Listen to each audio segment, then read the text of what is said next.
আজকে তোমাদের সাথে শেয়ার করব ডাল বড়া দিয়ে ঝিঙে আলুর ঝোলের দারুণ স্বাদের একটি রেসিপি। ডাল বড়াটা কিভাবে নরম তুলতুলে হবে সেই টিপসটিও তোমাদের সাথে শেয়ার করব। এই গরমে তৃপ্তি সহকারে ভাত খাওয়ার জন্য এই একটি তরকারি যথেষ্ট। স্কিপ না করে পুরো ভিডিওটির সাথেই থাকো। হুবহু ফলো করে তরকারিটি খুব সহজেই রান্না করে নিতে পারবে।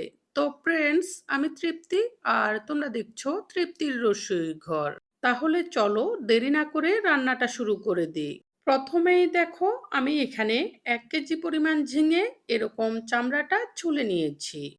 এখানে আমি চামড়াটা সম্পূর্ণ ফেলে দিয়েছি। অনেকেই ঝিঙের চামড়াটা একটু একটু রেখে দেয়। চাইলে তোমরা একটু একটু চামড়া রেখে দিতে পারো যদি ঝিঙেগুলো অনেক কচি হয়। এভাবে সবগুলো ঝিঙে ছুলে নিয়ে এরপর এরকম টুকরা করে নিয়েছি। আমি এভাবে টুকরা করেছি, তোমরা তোমাদের পছন্দ অনুযায়ী শেপে টুকরা করে নিবে।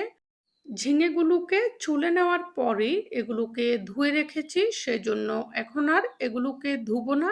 আর তরকারিতে দেওয়ার জন্য ঝিঙের সাথে সামঞ্জস্য রেখে 4টি আলু এরকম বড় বড় করে টুকরা করে নিয়েছি।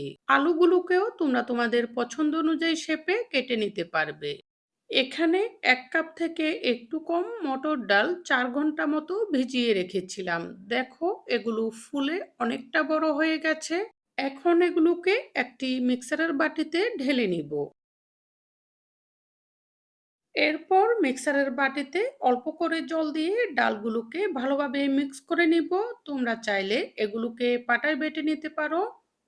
ডালগুলো বাটা হয়ে গেলে এরপর আমি একটি বাটিতে নিয়েছি। এখন এখানে অল্প করে লবণ, হলুদের গুঁড়ি এবং মরিচের গুঁড়ি দিয়ে দিব। আর চামচ দিয়ে এগুলোকে ভালোভাবে মিশিয়ে নিব। এমনভাবে মেশাতে হবে যাতে করে মশলাগুলো ডাল বাটার সাথে ভালোভাবে মিশে যায়। এরপর চুলায় একটি কড়াই বসিয়ে দিব। কড়াইয়ে দিয়ে দিব অল্প করে সরিষার তেল। তোমরা চাইলে এখানে সয়াবিন তেলও দিতে পারবে। তেলটা ভালোভাবে গরম হলে ডাল বাটাটাকে আমি বড়ার শেপে একটি একটি করে বসিয়ে দিচ্ছি। তবে একটু সাবধানে থাকবে যাতে করে গরম তেলটা হাতে লেগে না যায়। এখানে বড়াগুলো তোমাদের পছন্দ অনুযায়ী শেপে দিতে পারবে। বড়া দেওয়ার আগে আমি প্রথমে তেলটাকে ভালোভাবে গরম করে নিয়েছি।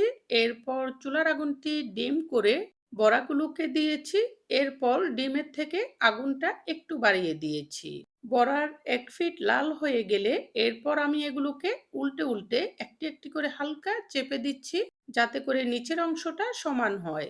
এরপর নেড়ে চেড়ে এগুলোকে ভেজে নিব। এভাবে বড়াটা ভাজলে এটা ফুসফুসে হয় আর তরকারিতে দিলে অল্প সময়ে সেদ্ধ হয়ে এটা নরম তুলতুলে হয়ে যায়। এইভাবে ভাজি হয়ে গেলে বড়াগুলোকে একটি বাটিতে তুলে নিচ্ছি।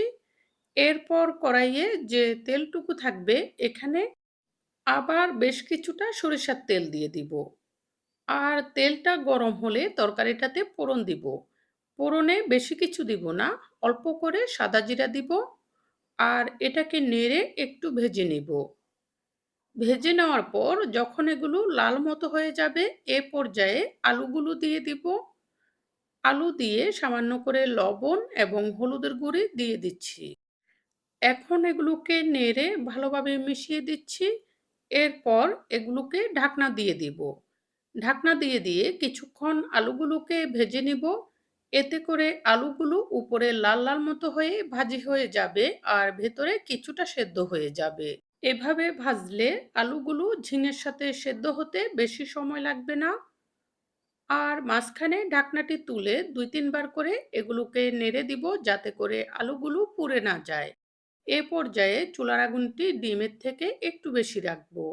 আলুগুলো এরকম ভাজি হয়ে গেলে এরপর এখানে 1 চা চামচ জিরার গুঁড়া, 1 চা চামচ হলুদের গুঁড়া, 1 চা চামচ মরিচের গুঁড়া আর লবণ দিয়ে দিব 1 চা চামচ থেকে একটু কম। কারণ লবণটা আলু ভাজার সময় এবং ডাল বাটাতে অল্প অল্প করে দিয়েছি। এখন অল্প করে জল দিয়ে এগুলোকে নেড়ে একটু মিশিয়ে দিয়ে এরপর ঢাকনা দিয়ে দিব। ঢাকনা দিয়ে চুলার আগুনটি ডিম করে 2 মিনিট মতো এভাবে বসিয়ে রাখবো। এতে করে মশলাগুলো কষানো হয়ে যাবে আর আলুগুলোও আরো একটু সেদ্ধ হয়ে যাবে। এরপর এখানে আমি কেটে রাখা ঝিঙেগুলো দিয়ে দিব। এগুলো দিয়ে একটু উলটপালট করে নেড়ে দিব। খুব বেশি নাড়া লাগবে না, একটু নেড়ে দিয়ে চুলার আগুনটি মিডিয়াম ফ্লেমে রেখে এগুলোকে ঢাকনা দিয়ে দিব। ঢাকনা দিয়ে ঝিঙেগুলোকে এগুলোর সাথে একটু কষিয়ে নিব। মাঝখানে ঢাকনাটি তুলে এগুলোকে একটু নেড়ে দিব। এর মধ্যে ঝিঙে থেকে জলটা বেরিয়ে যাবে। জলটা বেরিয়ে গেলে এরপরে চুলার আগুনটি মিডিয়াম থেকে আরো একটু কমিয়ে দিয়ে এগুলোকে ঢাকনা দিয়ে দিব। ঢাকনা দিয়ে এভাবে 10 মিনিট মতো বসিয়ে রাখবো। 10 মিনিটেই ঝিঙেগুলো একদম পারফেক্ট ভাবে সেদ্ধ হয়ে যাবে। আর আলুগুলো সেদ্ধ হয়ে একদম নরম হয়ে গেছে। এখন এখান থেকে কিছু আলু আমি চামচ দিয়ে ডোলে মিশিয়ে দিচ্ছি। এতে করে ঝোলের ঘনত্বটা একটু বেড়ে যাবে আর তরকারিটাও খেতে অনেক ভালো লাগবে। এরপর আমি এখানে ঝোলের জন্য পরিমাণ মতো জল দিয়ে দিচ্ছি আর ভেজে রাখা বড়াগুলোও দিয়ে দিচ্ছি। এখানে জলটা একটু বাড়িয়ে দিয়েছি কারণ বড়াগুলো অনেকটা জল টেনে নিবে। এখন এগুলোকে নেড়ে মিশিয়ে দিয়ে একটু ফুটে উঠলেই এগুলোকে ঢাকনা দিয়ে দিব। ঢাকনা দিয়ে চুলার আগুনটি ডিম করে 2 মিনিট এভাবে বসিয়ে রাখবো।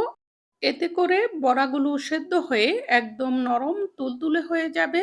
এরপর ঢাকনাটি তুলে নিব আর এখানে 1 চা চামচ চিনি উপরে ছড়িয়ে দিব। যেহেতু এটি নিরামিষ তরকারি সেজন্য চিনিটা দেওয়ার কারণে তরকারির স্বাদটা পরিপূর্ণতা পাবে আর খেতে অনেক মজার হবে। এখানে নাড়ার সময়টাতে একটু সাবধানে নাড়তে হবে কারণ বড়াগুলো একদম নরম হয়ে গেছে, সেজন্য এগুলো ভেঙে যেতে পারে। চিনি দেওয়ার পর নেড়ে দিয়ে এগুলোকে একটু টকবক করে ফুটিয়ে নিয়েছি। এরপর চুলার আগুনটি নিভিয়ে দিয়ে একটি বাটিতে ঢেলে নিব। কিছুটা ঠান্ডা হলে এটি পরিবেশনের জন্য সম্পূর্ণ প্রস্তুত হবে। তোমরা যদি আমার চ্যানেলে নতুন এসে থাকো, সকল ধরনের রান্নার সহজ এবং সুস্বাদু রেসিপিটি পেতে আমার চ্যানেলটি সাবস্ক্রাইব করে রেখো। আর যারা আগেই সাবস্ক্রাইব করে রেখেছো তাদের জন্য থাকবে অনেক ভালোবাসা। রেসিপিটি কেমন হয়েছে কমেন্ট করে জানিও। পছন্দ হলে অবশ্যই লাইক করে দিবে।